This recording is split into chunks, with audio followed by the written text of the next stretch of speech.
এক মহিলা একটা অজগর সাপ পুষত। সাপটাকে সে অসম্ভব ভালোবাসতো। অজগরটা লম্বায় 4 মিটার এবং দেখতেও বেশ স্বাস্থ্যবান ছিল।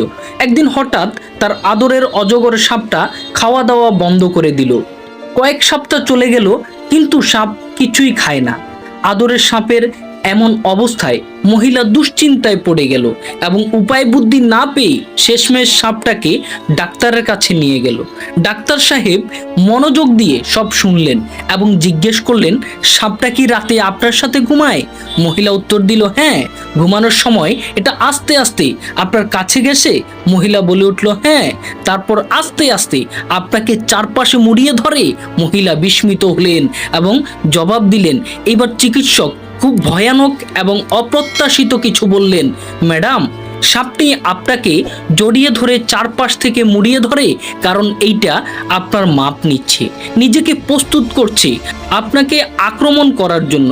এবং হ্যাঁ, সে খাওয়া দাওয়া বন্ধ করেছে যথেষ্ট জায়গা খালি করতে, যাতে সহজেই আপনাকে হজম করতে পারে।